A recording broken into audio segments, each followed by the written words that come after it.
A sociedade muda. Eu me lembro, se você pega algumas imagens, ainda na net tem quando a fotografia era permitida, né? Já era criada.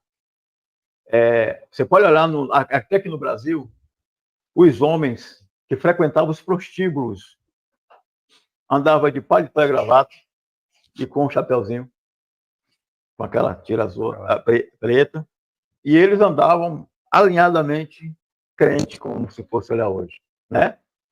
Mas eles frequentavam os prostíbulos daquela forma, eles eram pessoas perversas daquela forma, por causa da questão de costume cultural daquela época.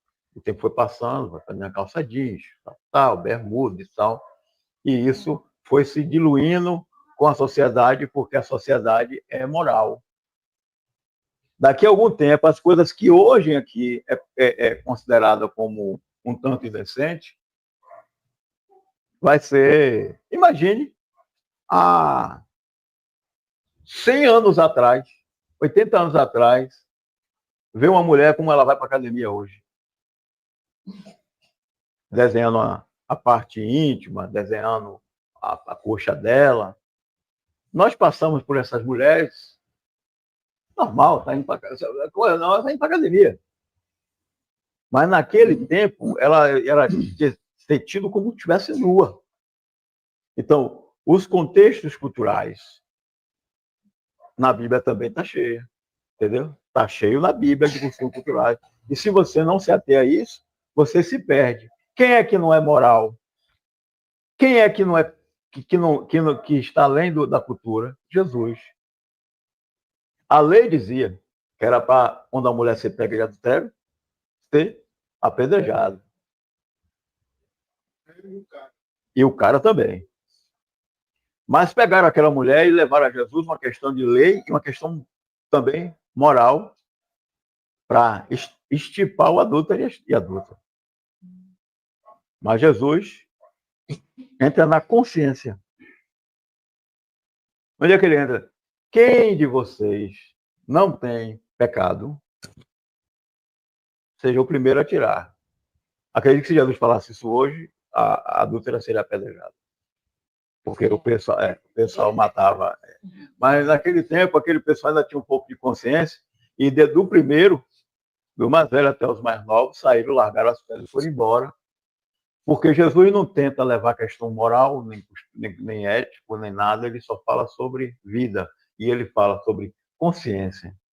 Paulo está dizendo aqui, já que vocês estão falando sobre isso, o homem é o cabeça da mulher, Cristo é o cabeça, Deus é a cabeça de todos e tal. Mas ele não está querendo ser aqui, alguém pode usar isso para ser machista, porque essa questão de ser o cabeça da mulher tem se tornado, durante muito tempo, uma fala machista de fazer com que a mulher se torne subserviente a tamanho a ponto de ser um ser humano mudo. Mas isso é uma coisa que se entende como consciência de criação. O papel da mulher, ela sabe qual é. O papel do homem sabe qual é. Paulo, quando traz isso, é porque poderia ter excessos. Porque o mesmo texto de Efésios que fala sobre a mulher ser submissa ao homem, diz que o homem deve dar o quê? A vida. Se for olhar, o peso do homem é maior. Dê a vida.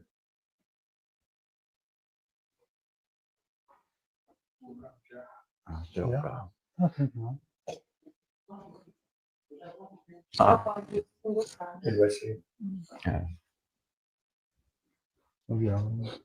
Então, continuando, essa questão de que o que Paulo trata está se tratando de uma questão cultural, não está falando de essência de comportamento, porque senão, a partir de agora, por favor, Marinho, corte ali uns lençóis aí que a gente vai cobrir a cabeça das meninas aqui.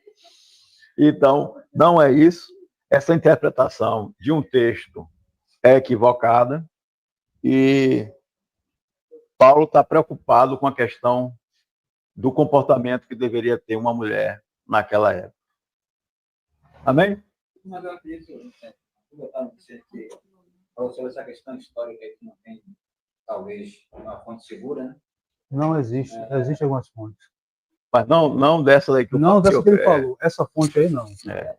Mas existem as fontes. Existem algumas linhas, né? Mas, nesse caso, eu acredito que... Perdão? Eu não sei o nível de discussão, né? Que estava vendo, mas eu acredito que, quando ele passa a solicitação, de alguma forma, essa questão está trazendo algum tipo de conflito, né? E aí, para tentar, de alguma forma, voltar a atenção para o que interessa, ele chegou meio que orientando. Porque, tá no versículo que eu falei, quando ele diz assim, mas se alguém quiser ser contencioso, ele continuar protelando sobre isso, eu e a igreja de Cristo, olha só, nós e as igrejas de Cristo não temos tal costume de agir de forma diferente dessa.